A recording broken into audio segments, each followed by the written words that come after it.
Round 11 of AMA Pro Flat Track. The Springfield Mile is one of the most prestigious and historic races of the season. And things just got hot, hot, hot.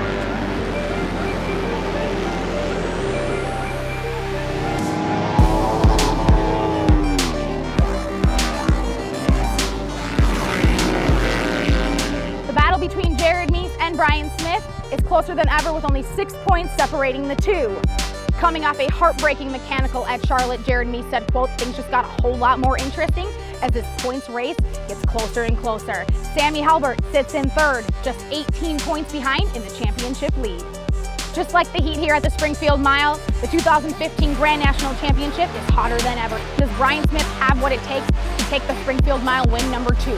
It is time to go racing, so don't move. We're coming at you.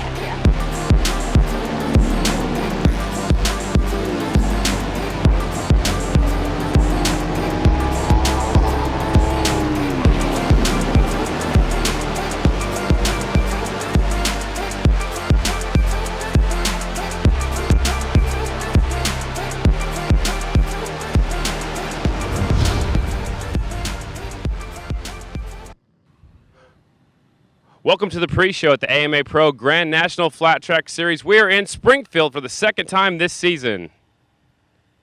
We are here at the legendary Springfield Mile. I've been joined with the 7-time champ, Chris Carr. Chris, welcome back to Springfield. It's always good to be at Springfield. We got some hot action. We got a hot point series, and we'll talk about the heat on the riders and the bikes later on. This track is awesome. It's the fastest dirt oval in the world. You've won here 12 times. 11 of those were Grand Nationals. Yeah, 11 times I was able to get to the checkered flag here at the Springfield Mile first. And it's a thrill of a lifetime for any rider in this series. Certainly one of the fastest tracks in the world, and it's so much fun to go around this track wide open. It really is. This is fast dirt. If it's good for growing corn, it's great for dirt track racing. And the Springfield Mile has got the richest dirt in the country.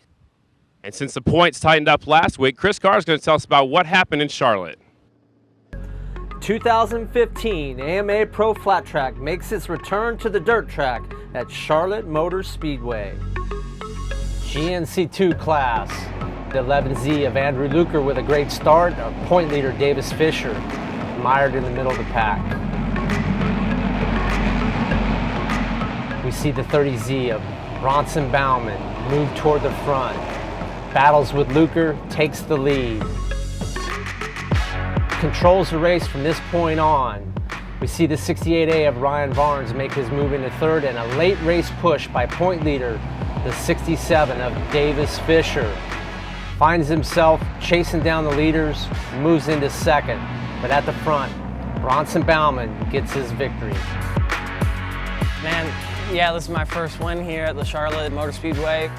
You know, it just feels awesome to finally get the monkey off the back. Hopefully we just keep the ball rolling, and I'm just super stoked, man. GNC1 class, Brian Smith needs a perfect night to chase down point leader Jared Meese with Kenny Coolbeth in tow. Smith following closely behind fill-in factory rider Jake Johnson. Resurgent Kenny Coolbeth goes to the lead early on, giving Smith everything he can handle.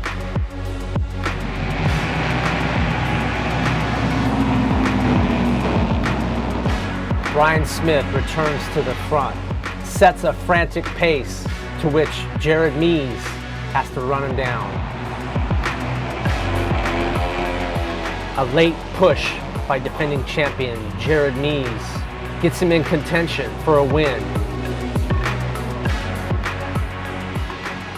But with one lap remaining, a mechanical failure costs the defending champion and current point leader dearly, as Brian Smith goes on to win and finishes his perfect night.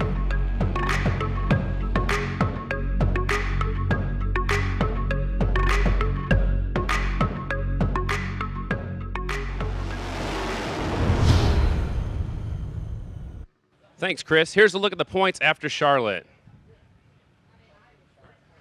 We're down here in the pits with Brian Smith. Brian, the pressure is off now. You've closed up the gap. How are you feeling?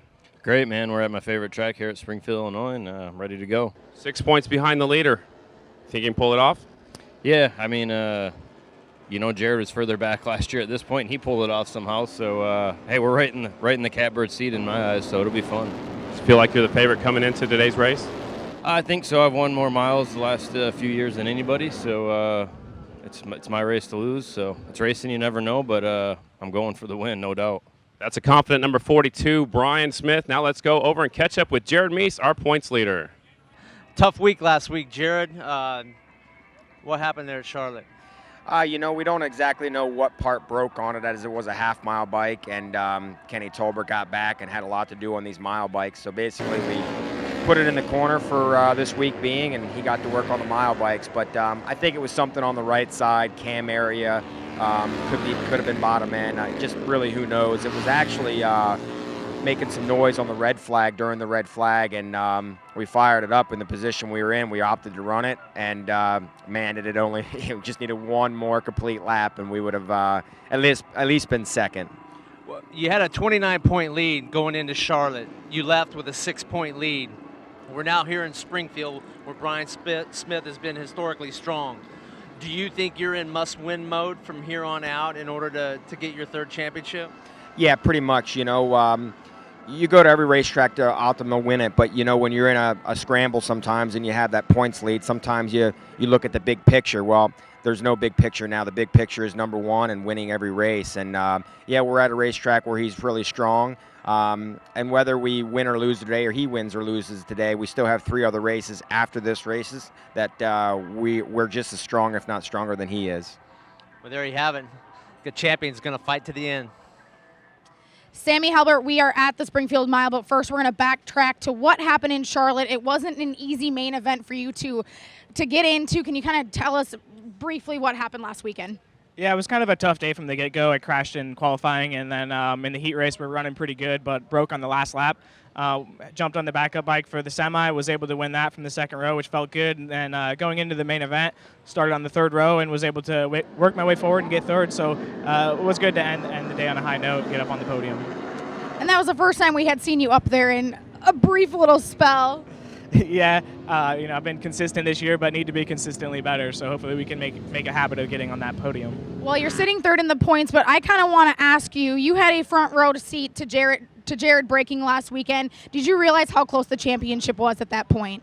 I mean, I wasn't really doing math in my head right at that point, but I knew I was going to be on the box for that day. So, I mean, that put a smile on my face. It sucks for him, but was good to get on the podium, and hopefully we can keep doing that. Now, you are still in the shot of being the 2015 Grand National Champion. What are your championship hopes? Yeah, it's good to still be in the picture.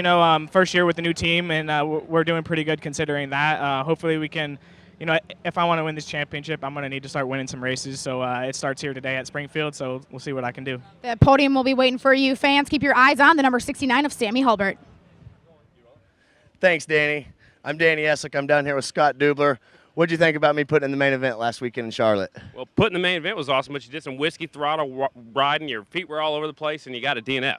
Yeah, I pulled the carburetor off the front cylinder, and it was kind of riding around the back of the main event. But it just felt really good to make that main event, and didn't make the full 25 laps, but we put in a good ride, and it just feels good to put it in the main event after not riding flat track for quite a few years. Well, you lost your letter G again, so you're going to have a national number next year. You've done it twice, man. That's got to be pretty cool. It's pretty amazing. The first time I got my national number, the following season I didn't do any dirt tracking, so I never got to actually race with a national number. So I definitely going to plan on coming out next year and racing with just the with the full-on national number and get rid of that G. What's your plans for today on the Springfield Mile? I want to get out there and make the main event and race with those guys. Race with those guys in the front. Get some drafting in. I know everybody's on their game here, and I'm obviously, fresh at it, after sitting on the couch for a while from flat tracking. So I just want to get in there and put it in the show and see where we can go from there. Sounds good. Thanks for interviewing me. Let's catch up with Chris Carr. Thank you. Well, we're here in the pits with 2-time Springfield Mile winner, Willie McCoy. Willie, what's it going to take to win a third one today? Well, I'm not going to be able to win a third one today because I'm officially retired. I've got Nicole Mees going to ride the Harley Davidson of Wausau, and hopefully her being 100 pounds lighter, this bike will go really fast today. 100 pounds, really? Well, if you weighed me right now, probably more than that. Well, it's we're glad to see that you're hanging up the helmet healthy. I know there's a little bit on your mind about that. Tell us a little bit about it. Well, I've been racing for a long time. I've been coming to Springfield since '86, and I'm the oldest guy here by probably almost 10 years, and then, you know, unfortunately, racing's a dangerous sport, and we've lost a lot of good friends doing it, and here lately it's been weighing on my mind, you know, the young family and a wife, and it's like, you know, it's time for the next chapter in my life. And so I was really struggling with the decision, and I always thought it would be after the season I would make it, but I knew whenever I was ready, I would announce my retirement. And it was one night I was just thinking a whole lot about it, and I couldn't get off my mind. I'm like, you know what, it's time. Well, now that you have Nicole on the bike, we're going to bring her in here. I take it you're going to go into a coaching role now? Well, I'd like to think I could help some riders out, and Nicole's a great rider. I don't know if I could tell her anything to make her go faster, because she goes really good here. I'm just hoping I can make the bike work good for her, and she can ride it fast and hopefully win her first national. Well, best of luck to you.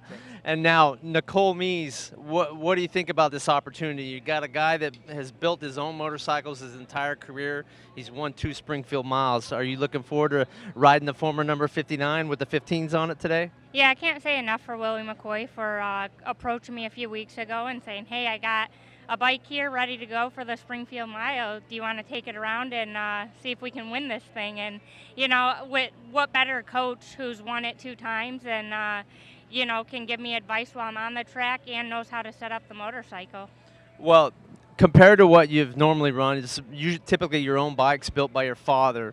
And I know you've hung out a lot with Willie. You know, your husband rides with Kenny Tolbert. Kenny Tolbert, you know, and Willie McCoy go back 25 years as well. Do you see this as your best chance to get your best result of your career? You know, I hope so. My dad's built some really great bikes over the years, and I've had some good finishes here. I've finished in the top 10 a few times here. So this year we want to put her on the box and hopefully get a win. You know, I haven't had a top 3 finish or a win in my career yet. So hopefully we can jump on Willie's bike and go fast and make history. All right, well, there you have it, folks. We're going to keep our eye on the number 15 tonight. We're down here in the pit area with last week's GNC2 winner, Bronson Bauman. Bronson, congratulations on your first victory. Thank you very much, Scotty. It's really kind of a dream come true, as Shana Texter would say, so really happy to get it. Well, the rumor is, after you get your first one, the next ones come easier and easier. Yeah, let's hope that's true, and today we have a great day and just run up front. I mean, it's a mile, so I don't have the best experience on the Harley on the mile, but we're definitely going to be giving it our all today and having a lot of fun, that's for sure. That's Bronson Bauman on the number 30Z, going for 2 wins in a row in the GNC2 class. Well, thanks, Scotty. We're down here with Tristan Avery, GNC2 competitor, winner of the GNC2 at the DuQuoin Mile. But Tristan, tell us a little bit about Friday, the Class of 79 fundraiser golf tournament. We heard that the golf scores weren't so good, but the action in the golf cart was pretty decent. What was that all about? Yeah, me and Willie McCoy actually had a little incident on a right-hander turn and kind of collided with a little trash can, but just got a little scrape on my arm. But other than that, we're good. Well, so right-hand turns, we typically go left here. I have to ask, who was driving? Actually, Willie was driving. So you were riding passenger, and you know, is this how you warm up typically for a Grand National race? I just he asked me, do you think we can make this turn? I said, screw it, let's do it. There you go, folks. These guys have fun on and off the track.